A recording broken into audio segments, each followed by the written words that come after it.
I came for her coffee, but I stayed for her heart, and nothing could keep us apart. Two sisters looked at me and said, "So, who did you really come to see tonight?" I didn't plan to stay long. That was the lie I told myself while my coffee went cold between my hands and the clock over the stove clicked louder than it should have. Her house had that quiet that isn't empty, just careful, like everything inside was holding its breath. She stood at the counter with her back to me, hair pinned up the way it always was when she didn't want it to fall. Mid-40s, maybe older if you asked her, but time sat on her differently, soft around the eyes, firm in the way she carried herself. She moved slowly, deliberately, as if speed might reveal something she wasn't ready to explain. "You don't have to wait," she said without turning. "They're always late." "I'm not waiting," I said. Too quickly. I shifted on the stool anyway. She smiled at that. Not the full one. Just the corner of her mouth, like she caught a thought and let it go. The kettle clicked off. She poured, then paused, as if deciding whether to offer me another cup or let the moment thin out on its own. She chose the cup. Our fingers brushed when she handed it to me. Nothing dramatic, just skin warm. But the space between us felt suddenly narrower, like the room had leaned in to listen. We didn't talk about how we met. We never did. It lived in the gaps, between sentences, between visits that were never planned but always happened anyway. I told her about work, about a bus I missed, about nothing important. She nodded, asked questions that sounded casual but landed exactly where I'd been hiding. "You're tired," she said. "Always," I answered. Then, after a beat, "You too." She laughed quietly. "I don't get tired. I get behind." That was her way. She'd reframe anything sharp into something manageable. I watched her set the mug down, straighten a napkin that didn't need it, touch the counter twice with her knuckles like she was making sure it was real. The doorbell rang. Once. Then again, impatient. Her sisters. I'd met them before, sharp-eyed, affectionate in that dangerous way. They filled the doorway with noise and perfume and familiarity, sweeping in like they owned the place because, in a way, they did. They looked at me, then at her, then at me again. One of them smiled too widely. "So," she said, drawing out, "who did you really come to see tonight?" The room went very still. I felt my face heat, my mouth open then close. I hadn't rehearsed an answer because I hadn't expected the question to be spoken out loud. She didn't look at them. She looked at me.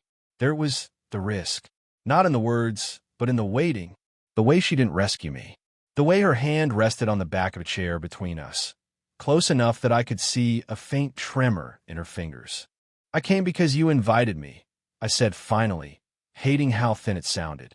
Her sisters laughed, satisfied, already moving on, already bored. The moment passed for them. It didn't for us. Later, after they'd settled in the living room and the house filled back up with sound, she found me by the window. Outside, the streetlight flickered, uncertain. "I didn't mean for that to," she started, then stopped. Changed direction. "You okay?" I nodded, then shook my head, then laughed once under my breath. "Yeah, I just didn't know what to say." She studied me, really studied me, like she was counting something she'd been avoiding. "Sometimes," she said quietly, "what we don't say is louder." Her phone buzzed on the counter. She glanced at it, then back at me, eyes unreadable. "Stay," she said, not a question. And in the space between her saying it and me answering, everything tilted, just enough to make leaving impossible. I stayed. Not because I had a reason I could explain, but because leaving felt like choosing a lie I wouldn't be able to live with later. I leaned against the window frame while her sisters talked over each other in the other room, their laughter rising and falling like it always did. She stood beside me, close enough that our shoulders almost touched, far enough that neither of us could pretend it was an accident. "They're impossible," she said softly. "They're protective," I replied. "It's different." She glanced at me, surprised. "You noticed that?" I shrugged. Hard not to. Her mouth curved, then flattened again, like she'd remembered something mid-smile. She took a sip of her tea, grimaced. "Cold," she muttered, setting it down untouched. That felt like a metaphor she hadn't meant to make. We drifted into the kitchen again, quieter now. She wiped the counter that was already clean. I watched the way her ring finger was bare, the faint line where something used to be. I'd noticed it before and never asked. You always look like you're waiting for something, I said, then immediately regretted it. She didn't snap, didn't joke it away. She leaned back against the counter, arms crossed loosely. I was married for 20 years, she said, like she was stating the weather. You don't come out of that without habits. I'm sorry, I said. She shook her head. Don't be. It wasn't cruel. Just quiet. We stopped asking each other questions. I thought of my last relationship, the way we'd burned bright and fast, then fizzled into resentment over nothing big enough to name. I was always told I wanted too much. Too soon. Too intensely. You ever feel like I started then stopped? Tried again. Like you show up late to things that mattered? Her eyes lifted to mine. Held. All the time. That was when I felt it. The pull I'd been pretending was just curiosity, just admiration. She was someone's mother. Someone's older sister. A woman with history that didn't include me. And I was what? A distraction? A risk she didn't need? She must have seen it on my face because she straightened. This is complicated, she said gently. I don't want you thinking, I know, I cut in too fast again. I know it's not simple. I know I swallowed. Younger. She didn't flinch at the word. She sighed, slow and tired. It's not just the age. It's the questions that come with it. What people assume. What I assume. Silence stretched. The refrigerator hummed. Somewhere, one of her sisters called her name, then got distracted by something else. I don't feel reckless, she said finally. That's what scares me. I nodded because I understood. Because I didn't feel reckless either. I felt careful. Intentional. Like every word mattered more than it should. She reached out then. Not for my hand, not exactly. She brushed lint from my sleeve, fingers lingering half a second too long. It was nothing. It was everything. Her hand fell away, but the warmth stayed. Stay a little longer, she said again, quieter this time. And when I said yes, we both knew it wasn't about the night anymore. The thing about trying to pull away is that it makes you notice exactly what you're pulling from. I told myself I wouldn't come by as often after that night. I skipped a week, then another. I answered her messages slower, shorter, neutral words, safe ones. Every time my phone lit up with her name, my chest did that stupid tightening thing, like it was bracing for impact. When I finally did come back, it was by accident. Or that's what I'd say if anyone asked. Her car was in the driveway. Another one, too. I almost turned around. Inside, the house sounded different, voices low, careful. She was in the living room with a man I hadn't seen before. Late 40s, maybe. Tired eyes. Familiar posture, like he'd spent years in this space and didn't quite know where to stand anymore. This is Mark, she said when she noticed me. Too quickly. My ex. The word landed heavy and strange.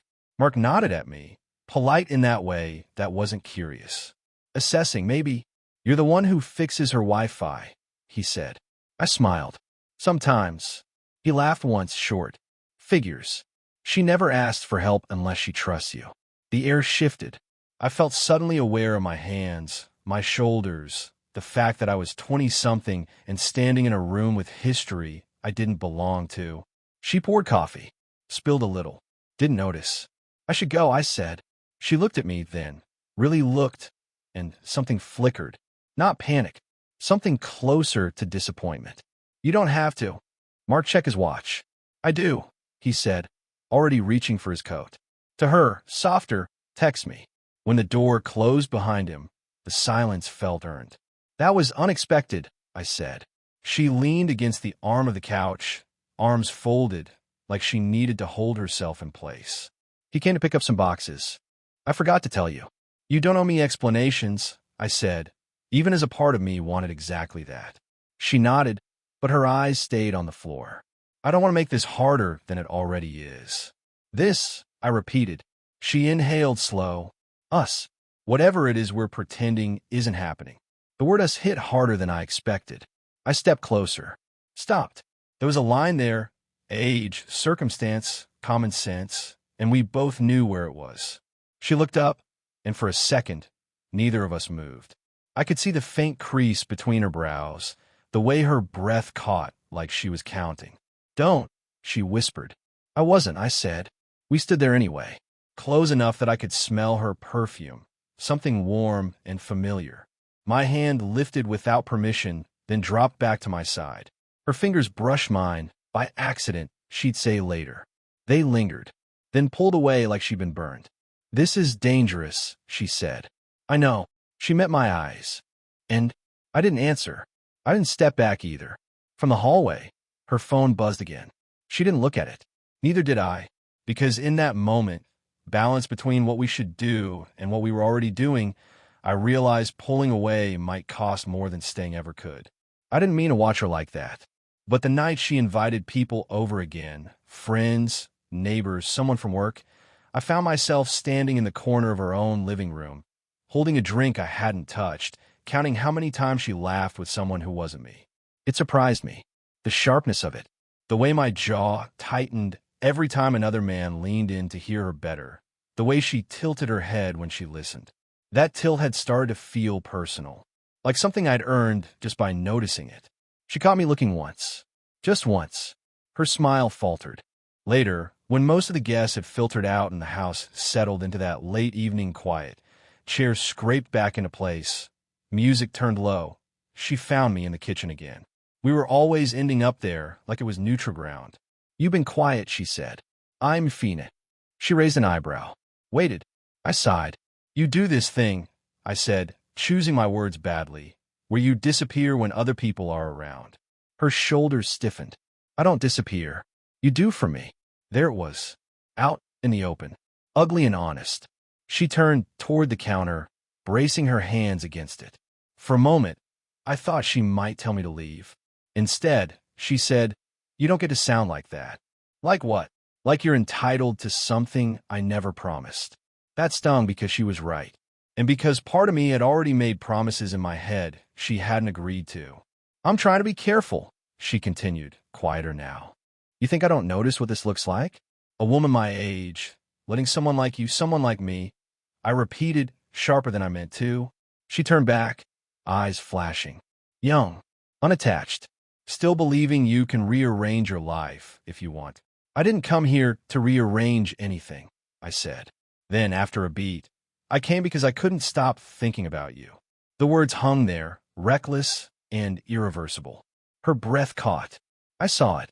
Saw the way her hand curled into a fist, then relaxed like she was talking herself down from a ledge. "You shouldn't say things like that," she whispered. "I know." I stepped closer. "But you know it's true." She shook her head, but she didn't move away. "This ends badly." "Maybe," I said, "but pretending it's nothing doesn't make it safer." Silence. Thick. Otha. "I was married for most of my adult life," she said suddenly. "I learned how to want things quietly." I swallowed. "I don't know how to do that." She laughed then, once breathless. "That's obvious." We were too close now. My hand lifted, hesitated, then hovered near her waist without touching. Close enough that she could stop me. Close enough that she didn't.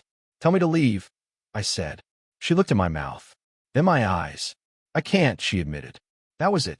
The breaking point. The truth neither of us could take back. The room felt smaller. Louder. My heart pounded so hard it was almost embarrassing. I leaned in, and her phone rang. She flinched, the moment shattering like glass. She reached for it with trembling fingers, eyes never leaving mine. "Don't move," she said softly. I didn't, because whatever was about to happen next, whatever choice she made, I knew there was no going back to the way things were before. She didn't answer the phone right away. She stared at the screen, jaw tight, thumb hovering like if she waited long enough the call might disappear. It didn't. It kept vibrating between us, loud and intrusive, like it knew exactly what it was interrupting. Finally, she swiped to answer. "Hello." I didn't hear the voice on the other end, but I saw the change in her face immediately. The way her shoulders dropped. The way her eyes slid past me, already somewhere else. "Yes," she said. Then, after a pause, "I understand." She ended the call and set the phone down carefully, like it was fragile. "Or dangerous." "What is it?" I asked. She didn't respond right away. She walked past me, paced the length of the kitchen once, then turned back. "My sister," she said. "The older one." My stomach tightened. "Okay." She overheard us. "Earlier. Not just tonight. Before." She let out a humorless breath. "She's been suspicious." I pictured it then, The looks, the questions, the way they'd watched me that first night. It all clicked into place, sharp and sickening. She thinks this is a mistake, she continued. That I'm setting myself up to be hurt. Or worse, that I'm using you to feel young again. That's not, I started. I know, she cut in quickly. I know that's not what this is. Then quieter. But it doesn't matter what I know if everyone else decides for me. Anger flared in my chest, hot and protective. So what? You just listen to her. She flinched at that. You think this is easy for me? The room felt charged now, brittle. Every word landed harder. She reminded me of things I was already trying not to think about, she said. About how this ends. About how people talk. About you waking up one day and realizing you didn't sign up for someone with my past, my baggage, I said. Don't finish that sentence. She pressed her lips together, eyes shining but stubborn. I accepted a position, she said suddenly. What? In another city. I applied months ago. Before you. She swallowed. They called tonight. I said yes. The word yes echoed in my head, hollow and loud. You're leaving, I said. She nodded once. In 6 weeks. 6 weeks. It felt unreal, like a concept instead of time. So that's it, I asked. That's your solution? It's not a solution, she said sharply. It's an escape. The honesty of it knocked the wind out of me. I ran a hand through my hair, pacing now myself. You don't get to pull me this close and then disappear, I said, my voice breaking despite my effort to hold it steady. You don't get to decide this alone.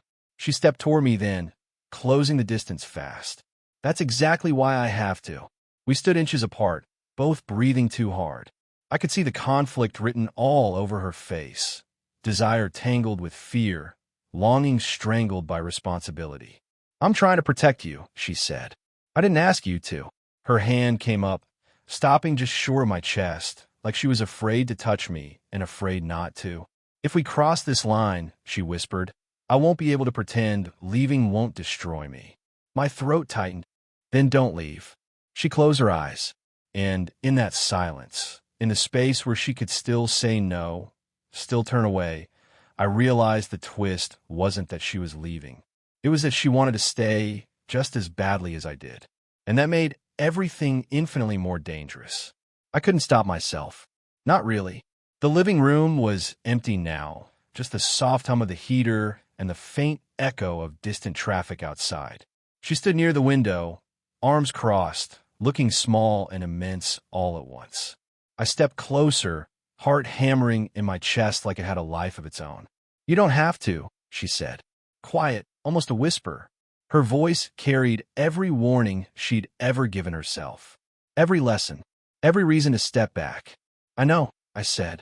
I also know I can't leave like this. She didn't move. I reached for her hand, brushing my fingers against hers. She let me. Just for a second. Long enough that electricity ran straight up my arm and settled somewhere deep in my chest. I'm scared, she admitted. It wasn't dramatic, it wasn't a plea.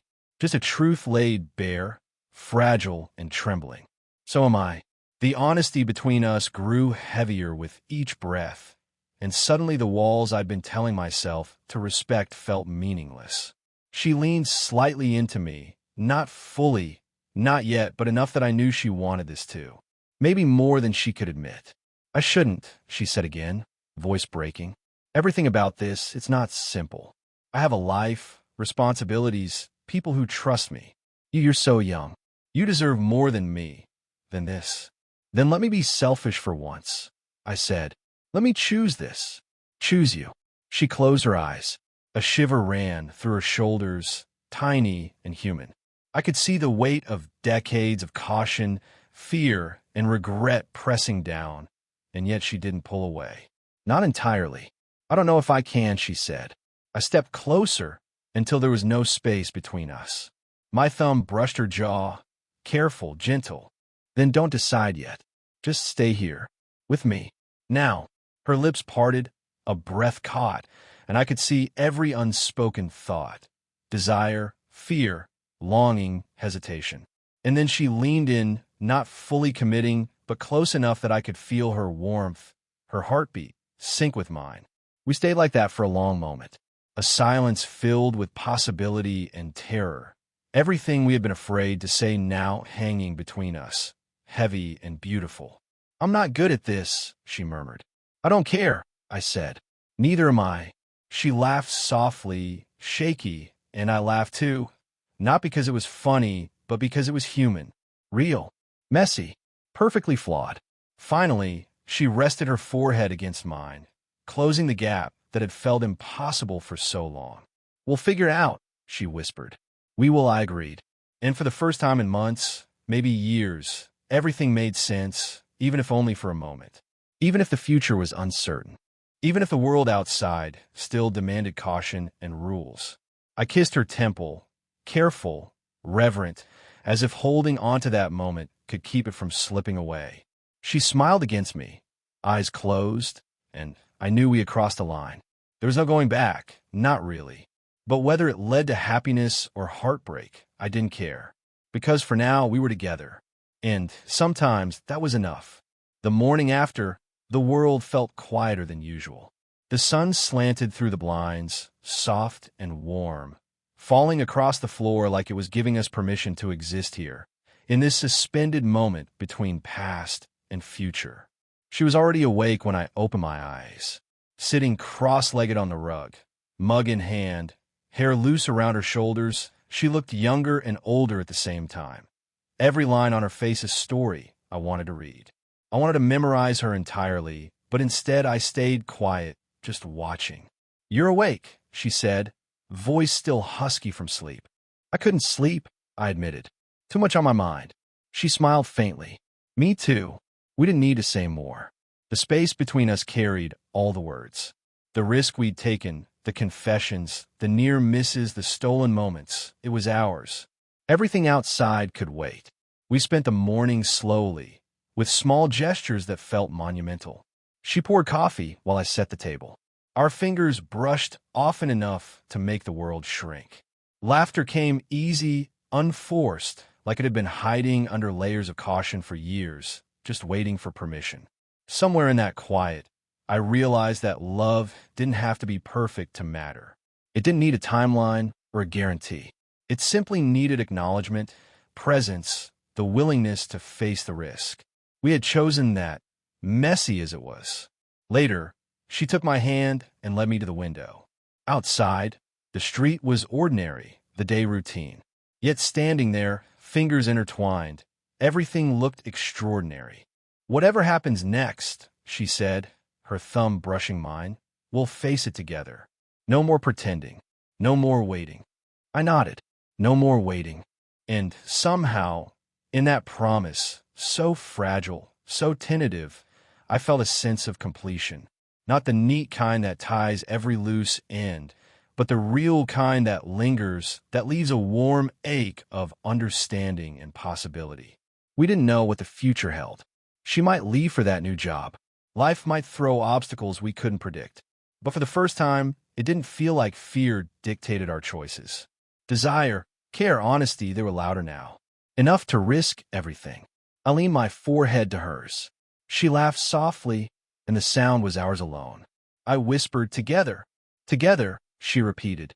And in that shared word, we sealed something impossible to explain to anyone else. A love that was ours, uniquely flawed, undeniably real, and worth the risk. The doorbell rang again. Familiar, ordinary, yet it no longer mattered. We didn't move. We stayed where we were, holding on to each other, and the world could wait. Sometimes love isn't about endings. Sometimes it's about finding the courage to step into uncertainty with someone who sees you fully, flaws and all, and daring to stay. Did you enjoy the story? What kind of stories would you like to hear next? If you love this emotional journey, subscribe for more slow burn, human feeling romantic stories that pull at the heart and stay with you long after the video ends.